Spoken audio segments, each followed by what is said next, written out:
Sveiki, bičiuliai skorpionai, tai 2025 metų prognozė jums. Atkreipiam dėmesį į kelis dalykus, kad pasitikslinkit nuorodą, įeisit į mano puslapį, koks yra iš tikrųjų jūsų ascendento ženklas, ar tikrai skorpionas.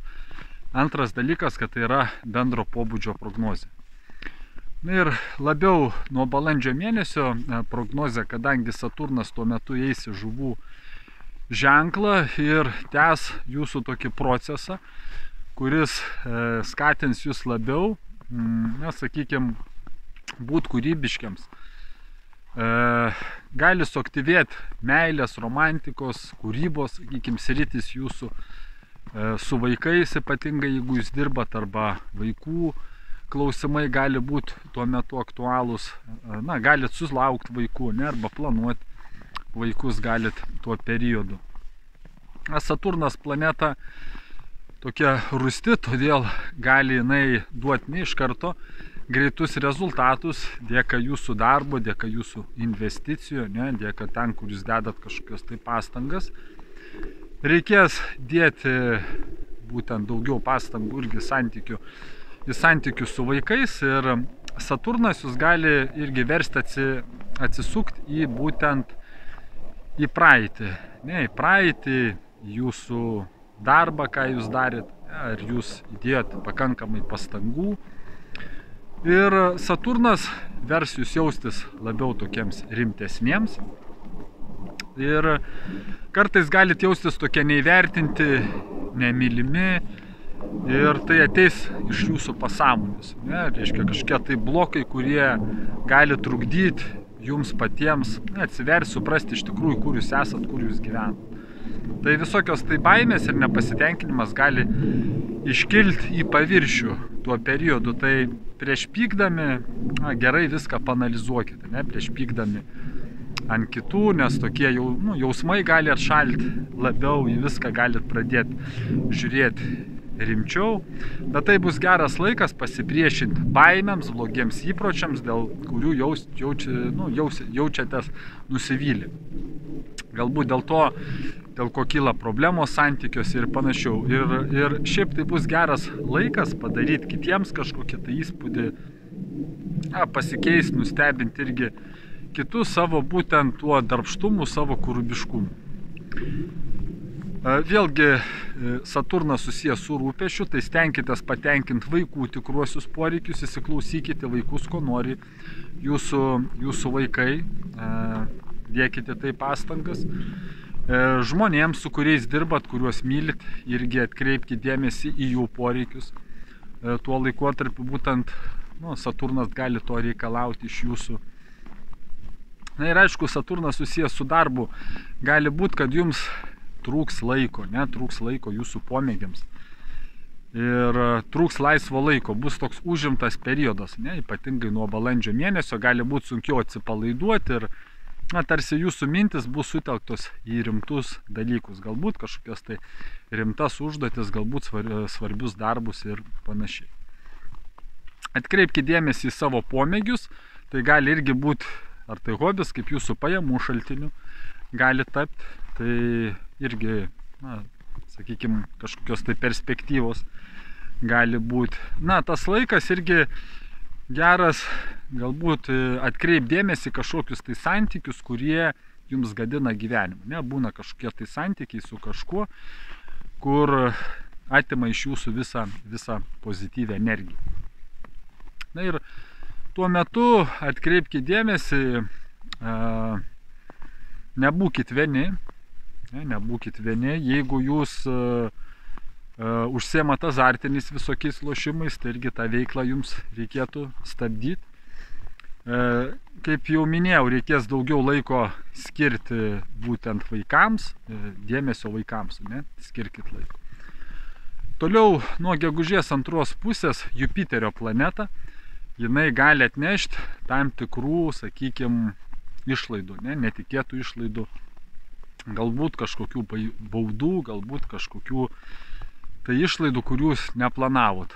Ir nuo gegužės antros pusės reikės irgi daugiau dėti pastangų arba dėmesio, kas susijęs su jūsų tiek pajamom, tiek su išlaidom.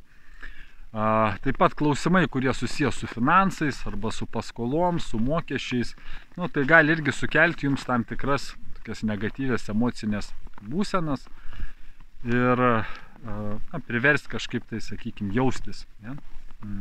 Nu, šiek tiek įtampą. Vėlgi nebūtinai, kad tai bus visiems, bet nu, tokie klausimai gali būti.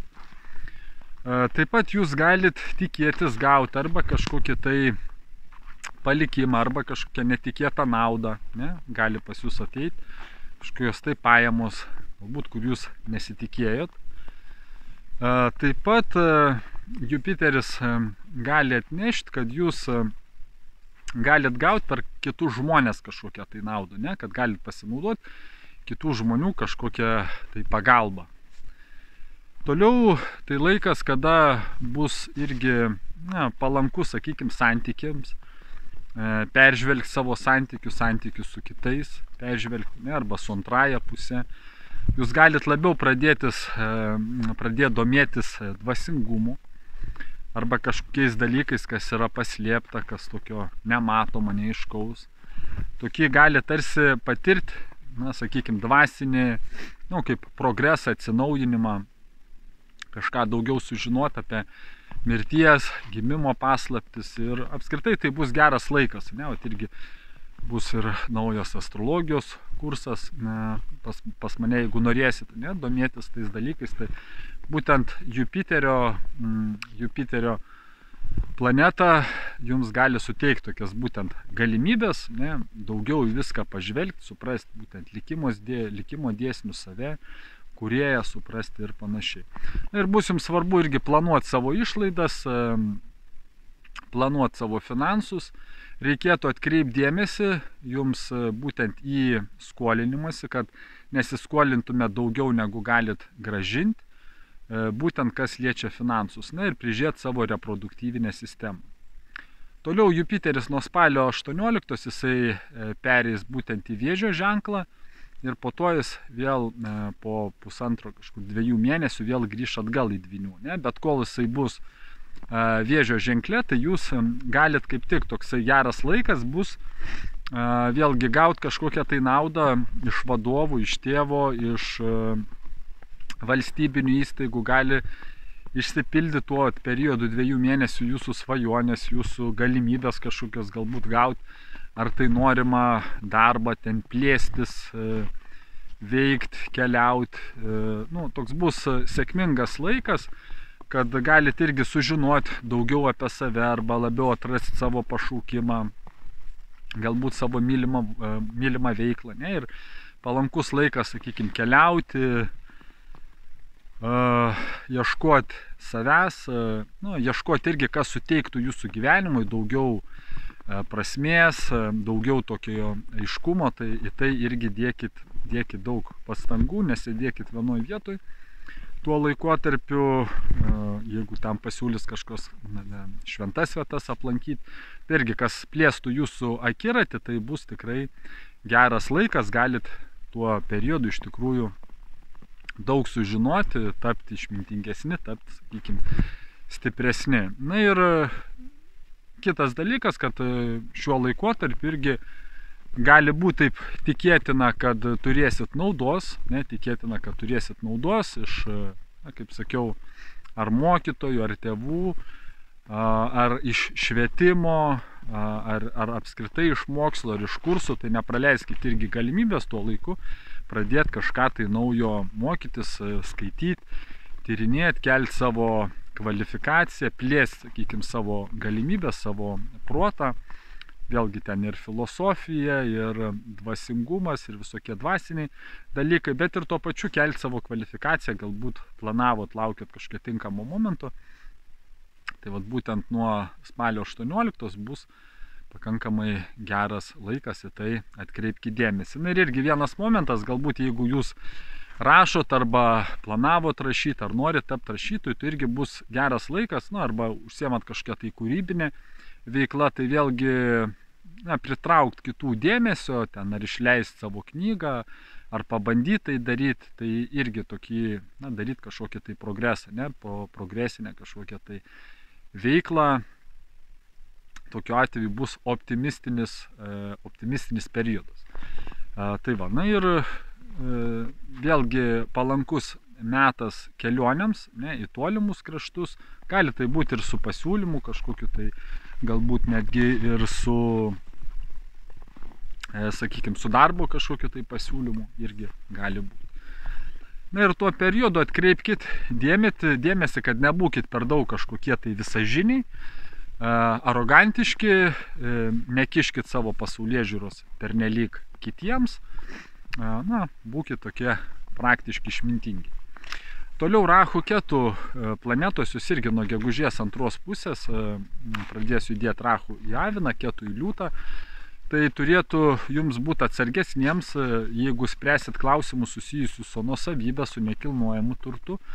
Gali visokie tokie klausimai sukelti jums daugiau rūpesčių.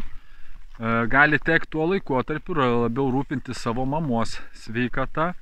Būkit tuo periodu atsargus vairuodami. Ne, reiškia, kas susiję būtent su transporto priemonėm, būkit atsargesni, neviršykit greičio. Naktim nevažinėkit ir panašiai. Ir gali būti to periodu, kaip kad persikraustimas būtent nuo gegužės mėnesio ar gyvenamosios vietos keitimas. Taip pat tai bus geras laikas, kas susiję su piligriminiam kelionėm. Ne? Kaip mums sunkumas kažkoks gyvenime, tai gerai leistis į piligriminę kelionę, aplankyti šventas vietas, tai, sakykime, visada keičia mūsų likimą, keičia mūsų karmą.